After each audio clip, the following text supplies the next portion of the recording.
പ്രിയമുള്ള മുഅ്മിനീങ്ങളെ, ഇന്ന് നമ്മൾ ഏറ്റവും കൂടുതൽ നമ്മളോട് പറയുന്ന ഒരു പരാതിയാണ്, ദുആ ചെയ്യാൻ വേണ്ടിയിട്ട് വസിയത്ത് ചെയ്യുന്നവരാണ്. മക്കളില്ലാതെ ബുദ്ധിമുട്ടുന്ന ഒരുപാട് ആൾക്കാർ, ലക്ഷക്കണക്കിന് രൂപയൊക്കെ നമ്മുടെ ഹോസ്പിറ്റലുകളിൽ മറ്റുമായിട്ട് കൊണ്ട് കൊടുത്തിട്ട് പോലും മക്കളെ കിട്ടുന്നില്ല. മക്കളില്ലാതെ ബുദ്ധിമുട്ടുന്ന ഒരുപാട് ദമ്പതിമാർ നമ്മുടെ ഇടയിലുണ്ട്. വർഷങ്ങളായിട്ട് 10-15 വർഷമായിട്ട് മക്കളില്ല. ഈ അടുത്ത് ഞാൻ ഹോസ്പിറ്റലിൽ പോയ സമയത്ത് 2 പേര് ദമ്പതിമാരാണ്. അവര് വന്നിട്ട് ഇങ്ങനെ ദുആ ചെയ്യാൻ വേണ്ടിയിട്ട് വസിയത്ത്, ഉസ്താദേ ഞങ്ങൾക്ക് മക്കളില്ല, ദുആ ചെയ്യണം. പ്രിയമുള്ള മുഅ്മിനീങ്ങൾ, വളരെ ദുഃഖകരമായ ഒരു കാര്യമാണ്. നമുക്കറിയാം, മഹത്തായ നിക്കാഹ് എന്ന് പറയുന്ന, വിവാഹം എന്ന് പറയുന്ന ഒരു കർമ്മം കഴിഞ്ഞ് ജീവിതത്തിലേക്ക് കടക്കുമ്പോൾ ഇപ്പോഴത്തെ ഒരു ഫാഷൻ എന്ന് പറയുന്നത്, അവർ പറയും നമുക്കൊരു 5 കൊല്ലം കഴിഞ്ഞിട്ട് മതി മക്കള്, അല്ലെങ്കിൽ 4 കൊല്ലം കഴിഞ്ഞിട്ട് മതി, ഇപ്പോഴേ വേണ്ട. ഇങ്ങനെ മാറ്റിവെക്കുന്ന ഒരുപാട് ആൾക്കാരുണ്ട്. അതിപ്പോ ഒരു ഫാഷനാണ്. പക്ഷേ പിന്നെ ഇവിടെ 4 വർഷവും 5 വർഷവും കഴിഞ്ഞിട്ട് പിന്നെ മക്കളെ ആഗ്രഹിക്കുമ്പോൾ അത് ലഭിക്കാതെ പോകുന്ന ഒരവസ്ഥയാണ് ഇന്ന് നമ്മൾ കണ്ടുകൊണ്ടിരിക്കുന്നത്. അതുകൊണ്ട് അല്ലാഹു തആല തരുന്നതിനെ നമ്മൾ സ്വീകരിക്കണം. ഇതൊക്കെ നമ്മുടെ കയ്യിലുള്ള കാര്യങ്ങളല്ല, അല്ലാഹു റബ്ബുൽ ഇസ്സത്തായ തമ്പുരാന്റെ കരങ്ങളിലുള്ള കാര്യങ്ങളാണ്. അതുകൊണ്ട് എൻ്റെ പ്രിയപ്പെട്ട മുഅ്മിനീങ്ങളെ, അങ്ങനെ ഒരുപാട് ആൾക്കാര്, ദമ്പതിമാര് മക്കളില്ലാതെ കണ്ട് ബുദ്ധിമുട്ടുന്നവരുണ്ട്. അള്ളാഹുവിന്റെ പ്രവാചകർ സല്ലല്ലാഹു അലൈഹി വസല്ലമ തങ്ങടുക്കലും ഇതേപോലെ ഒരുപാട് അന്നത്തെ കാലഘട്ടത്തിലുള്ള ആൾക്കാരൊക്കെ വന്ന് ചോദിക്കാറുണ്ട്. ആ സമയത്ത് പറഞ്ഞു കൊടുക്കുന്ന ഒരുപാട് ആയത്തുകളുണ്ട്. നമ്മൾ ഈ ആയത്ത് പറഞ്ഞു തരുമ്പോൾ ആ ആയത്തൊക്കെ അതിന്റെ ഭവ്യതയോടുകൂടി നമ്മൾ പാരായണം ചെയ്യണം, ഓതണം. എങ്കിൽ നമുക്കത് ലഭിക്കുക തന്നെ ചെയ്യും. അല്ലാഹു തആല നമുക്ക് ഈമാൻ നൽകി അനുഗ്രഹിക്കുമാറാകട്ടെ. ഇന്ന് നമുക്കറിയാം, മക്കളുണ്ടായിട്ട് പോലും ആ മക്കളെ മുഴുവനും നിലത്തടിച്ചു കൊല്ലുന്നവര്, മഴു കൊണ്ട് വെട്ടിക്കൊല്ലുന്നവര്, സുബ്ഹാനല്ലാഹ്, അങ്ങനെ എന്തെല്ലാം രീതിയിൽ ഇന്ന് മക്കളെ കൊല്ലുന്നത് പോലും, ചെറിയ മക്കളെ കൊല്ലുന്നത് പോലും അവർക്ക് യാതൊരു ബുദ്ധിമുട്ടുമില്ല, പ്രയാസമില്ല, പേടിയില്ല, സങ്കടമില്ല. മനുഷ്യത്വം പോലും നശിച്ചു പോകുന്ന, മനുഷ്യത്വം മരവിച്ചു പോയിരിക്കുന്ന ഒരു കാലഘട്ടം ആയി മാറിയിരിക്കുകയാണ് എൻ്റെ പ്രിയപ്പെട്ട മുഅ്മിനീങ്ങൾ, നമ്മൾ ഓരോരുത്തരും. അല്ലാഹു തആല നമുക്ക് ഈമാൻ നൽകി അനുഗ്രഹിക്കുമാറാകട്ടെ. മക്കളെന്ന് പറയുന്നത് അല്ലാഹു സുബ്ഹാനഹു വ തആല നമുക്ക് തന്നിരിക്കുന്ന ഏറ്റവും വലിയ അനുഗ്രഹമാണ്. ആ മക്കളെ ഒന്ന് താലോലിക്കുക, അവരെ ഓമനിക്കുക. അല്ലാഹുവിന്റെ പ്രവാചകർ സല്ലല്ലാഹു അലൈഹി വസല്ലമ തങ്ങൾ പോലും പറഞ്ഞിട്ടുണ്ട്. മഹാനായ ഫാത്തിമ ബീവി റളിയല്ലാഹു തആല അൻഹ, മഹദിയാകുന്ന ഫാത്തിമ ബീവി റളിയല്ലാഹു അൻഹ, അല്ലാഹുവിന്റെ റസൂൽ സല്ലല്ലാഹു അലൈഹി വസല്ലമ തങ്ങളുടെ കരളിന്റെ കഷ്ണമാ ഫാത്തിമ ബീവി റളിയല്ലാഹു തആല അൻഹ. ആ ഫാത്തിമ ബീവി റളിയല്ലാഹു തആല അൻഹയെ അല്ലാഹുവിന്റെ റസൂൽ എങ്ങനെ വളർത്തിയത്, ചരിത്രം നമ്മളൊന്ന് പഠിച്ചു നോക്കേണ്ട പ്രിയപ്പെട്ട മുഅ്മിനെ. അതേപോലെ തന്നെ തന്റെ മക്കളോടെല്ലാം അത്രത്തോളം കാരുണ്യമായിരുന്നു. തന്റെ കൊച്ചുമക്കൾ വന്നപ്പോൾ ഹസൻ ഹുസൈൻ റളിയല്ലാഹു തആല അൻഹുമാ, അല്ലാഹുവിന്റെ പ്രവാചകർ സല്ലല്ലാഹു അലൈഹി വസല്ലമ തങ്ങള് നിസ്കരിച്ചു കൊണ്ടിരിക്കുന്ന സമയത്ത്, സുജൂദിന്റെ സമയം, തന്റെ പെടലിയിൽ വന്നുകൊണ്ട് ചെറുമക്കള് വന്നിരുന്നപ്പോ അല്ലാഹുവിന്റെ ഹബീബ് സല്ലല്ലാഹു അലൈഹി വസല്ലമ തങ്ങൾ സുജൂദിൽ കിടക്കുകയാണ്. സുജൂദിൽ തന്നെ കിടക്കുകയാണ്. അവിടുന്ന് എഴുന്നേറ്റ് വരാൻ താമസിച്ചു പോയി. സഹാബത്ത് പറയുന്നു, അല്ലാഹുവിന്റെ റസൂലിന് വല്ലതും സംഭവിച്ചു പോയോ എന്ന് ഞങ്ങൾ ഭയന്നു പോയി എന്ന്. അതാ സഹാബത്ത് പറയുകയാണ്, അത്രത്തോളം താമസിച്ചു, സുജൂദിൽ അത്രത്തോളം താമസിച്ചു. റളിയല്ലാഹു തആല അൻഹു അതാ അല്ലാഹുവിന്റെ റസൂലിന്റെ മുതുകിൽ നിന്ന് എഴുന്നേറ്റ് വന്നിട്ട് അല്ലാഹുവിന്റെ റസൂലിൽ നിന്ന് താഴേക്ക് ഇറങ്ങിയതിന് ശേഷമാണ് സുജൂദിൽ നിന്നും ഉയർന്നു വന്നത്. അല്ലാഹുവിന്റെ പ്രവാചകർ സല്ലല്ലാഹു അലൈഹി വസല്ലമ തങ്ങളോട് അതാ സഹാബത്ത് വന്നുകൊണ്ട് ചോദിക്കുന്നു, യാ റസൂലല്ലാഹ്, നബിയേ, എന്തേ താമസിച്ചത് നബിയേ? സുജൂദിൽ കിടന്നപ്പോ ഞങ്ങൾ ഭയപ്പെട്ടു പോയല്ലോ നബിയേ. അല്ലാഹുവിന്റെ പ്രവാചകർ സല്ലല്ലാഹു അലൈഹി വസല്ലമ തങ്ങളോട് സഹാബത്ത് പറയുമ്പോ അതാ സഹാബത്തിനോട് പറയുന്ന, സഹാബ, എന്റെ കരളിന്റെ കഷ്ണമായ ഫാത്തിമയുടെ പൊന്നുമക്കള് എന്നെ മുതുകത്ത് കയറിയിരുന്നപ്പോ അവരുമായിട്ട് എഴുന്നേക്കുമ്പോൾ അവർക്ക് എന്തെങ്കിലും സംഭവിച്ചു പോയാലോ, അതുകൊണ്ട് ഇറങ്ങുന്നത് വരെയും ഞാൻ താമസിച്ചതാണ് എന്ന് അള്ളാഹുവിന്റെ കാരുണ്യത്തിന്റെ പ്രവാചകൻ നബി മുഹമ്മദ് മുസ്തഫ സല്ലല്ലാഹു അലൈഹി വസല്ലമ തങ്ങൾ പഠിപ്പിക്കുകയാണ്. എന്നിട്ട് അല്ലാഹുവിന്റെ പ്രവാചകർ സല്ലല്ലാഹു അലൈഹി വസല്ലമ തങ്ങൾ അതാ സഹാബത്തിനോട് പറയുന്നു, സഹാബത്തേ, യുദ്ധത്തിന് പോകുന്ന സഹാബത്തിനോടാണ് പറയുന്നത്. യുദ്ധത്തിന് പോകുന്ന സഹാബത്തിനോട് അല്ലാഹുവിന്റെ റസൂൽ പറഞ്ഞത് എന്താണെന്നറിയോ? ഓ സഹാബോ, നിങ്ങൾ യുദ്ധത്തിന് വേണ്ടി പുറപ്പെടുകയാണ്. അവിടെ പെണ്ണുങ്ങളുണ്ട്, അവിടെ കൊച്ചു കൊച്ചു മക്കളുണ്ട്. അവർക്കൊരു രോമത്തിന് പോലും നിങ്ങൾ കേടുപാട് സംഭവിപ്പിക്കരുത്. അവർക്ക് നിങ്ങളൊരു ബുദ്ധിമുട്ടുമുണ്ടാക്കരുത്. അവരെ നിങ്ങൾ തൊടുക പോലും ചെയ്യരുത് എന്ന് അല്ലാഹുവിന്റെ പ്രവാചകൻ ഏറ്റവും വലിയ നേതാവാണ്, കാരുണ്യത്തിന്റെ നേതാവാണ്, കാരുണ്യത്തിന്റെ പ്രവാചകൻ നബി മുഹമ്മദ് മുസ്തഫ സല്ലല്ലാഹു അലൈഹി വസല്ലമ തങ്ങൾ പഠിപ്പിക്കുകയാണ്. ഇന്ന് നമ്മുടെ നേതാക്കന്മാര് കണ്ടുപിടിക്കേണ്ട പാഠമാണ്. അല്ലാഹുവേ, മണിപ്പൂരിൽ പോലും വലിയ വലിയ വലിയ പ്രശ്നങ്ങൾ പൊട്ടിപ്പുറപ്പെട്ടപ്പോ അവിടെ വലിയ പ്രശ്നങ്ങൾ പൊട്ടിപ്പുറപ്പെടുകയാണ്. മണിപ്പൂർ എന്ന് പറയുന്ന പ്രദേശത്ത് രണ്ട് ഗോത്രങ്ങൾ തമ്മിൽ വലിയ പ്രശ്നങ്ങൾ ഉണ്ടാക്കിയപ്പോൾ അല്ലാഹുവേ, അവിടുത്തെ പിഞ്ചോമന മക്കളെ മുഴുവനും കത്തിച്ചാമ്പലാക്കുകയാണ്. അവിടുത്തെ പെണ്ണുങ്ങളെ അതാ നഗ്നരായിക്കൊണ്ട് നടന്നിട്ട് അവരെ പീഡിപ്പിക്കുന്ന അവസ്ഥകൾ പോലും നമ്മൾ കണ്ടവരാണ്, അതൊക്കെ നമ്മൾ കേട്ടവരാണ്. സുബ്ഹാനല്ലാഹ്,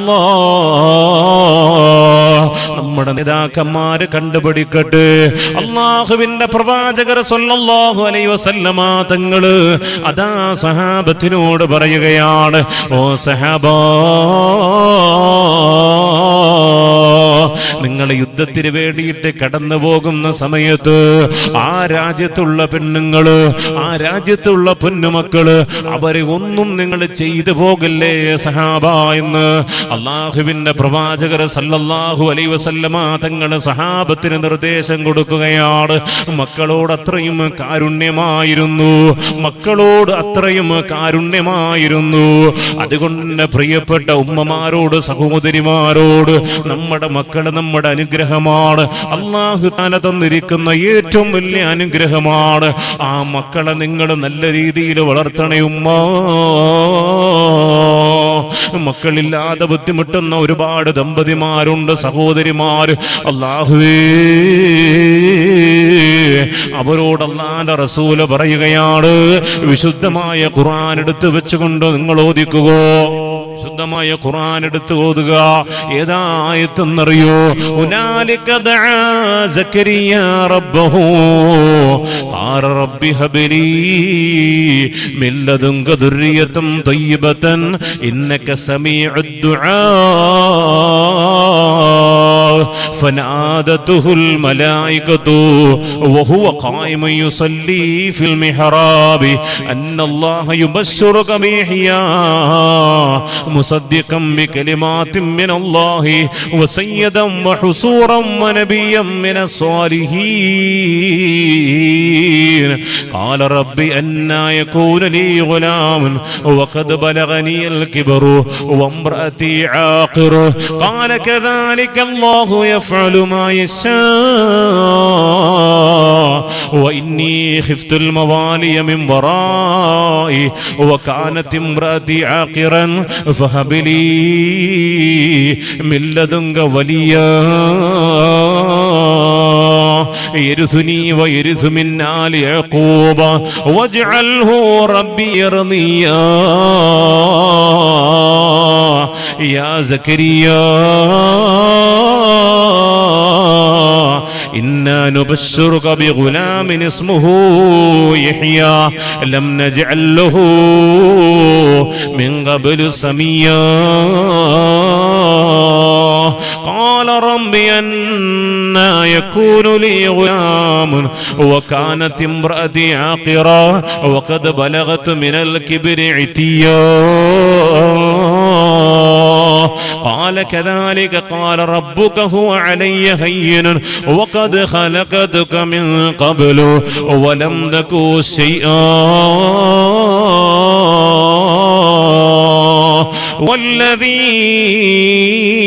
والذين يقولون ربنا هب لنا من أزواجنا وذرياتنا قرة أعين واجعلنا للمتقين إماما. ഈ ആയത്ത് അങ്ങോട്ട് ഓതുക. എല്ലാ ദിവസവും ഒരു 11 പ്രാവശ്യം ഓതിയിട്ട് അതാ നിന്റെ ഭാര്യയുടേതായ വയറ്റിലേക്ക് നീ ഒന്ന് ഓതിക്കൊടുക്കുക.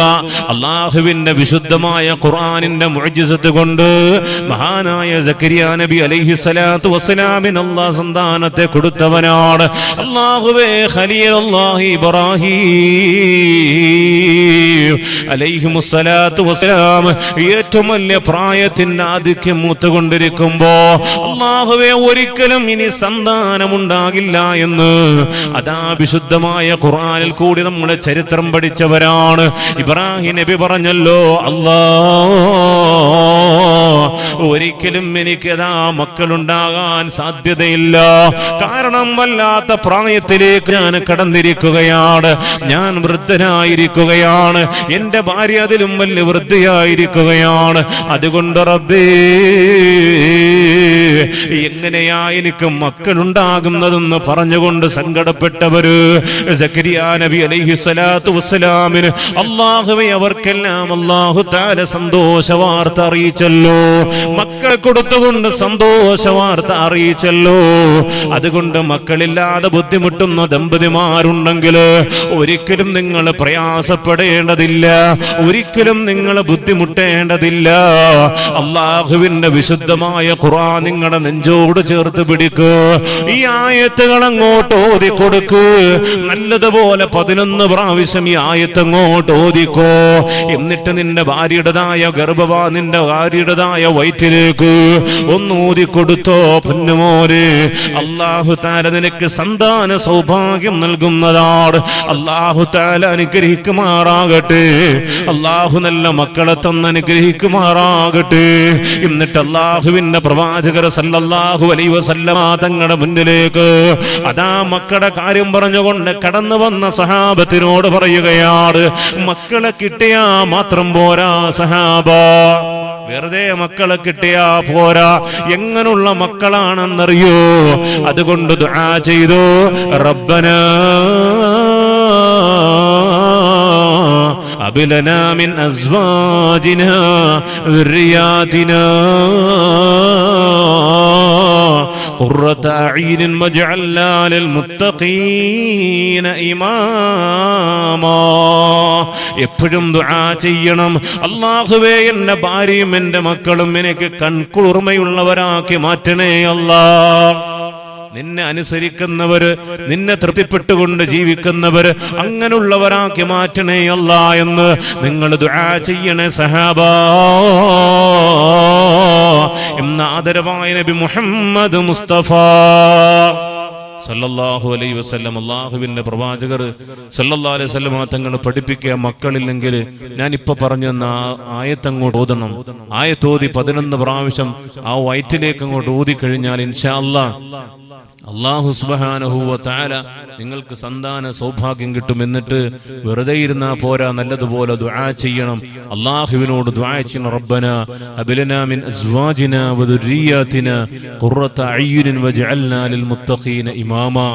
നല്ല മക്കളെ തരണേ അല്ലാഹ്, നല്ല മക്കളെ തരണേ അല്ലാഹ്, ദീനുൽ ഇസ്ലാമുള്ള മക്കളെ തരണേ അല്ലാഹ്, നല്ല ബുദ്ധിയുള്ള ഓർമ്മശക്തിയുള്ള ഒരു ഐബമില്ലാത്ത നല്ല മക്കളെ തരണേ അല്ലാഹ്. ഇങ്ങനെ ദുആ ചെയ്യണമെന്ന് ആദരവായ നബി മുഹമ്മദ് മുസ്തഫ സല്ലല്ലാഹു അലൈഹി വസല്ലമ തങ്ങളെ പഠിപ്പിക്കുകയാണ്. അല്ലാഹു തആല അനുഗ്രഹിക്കുമാറാകട്ടെ.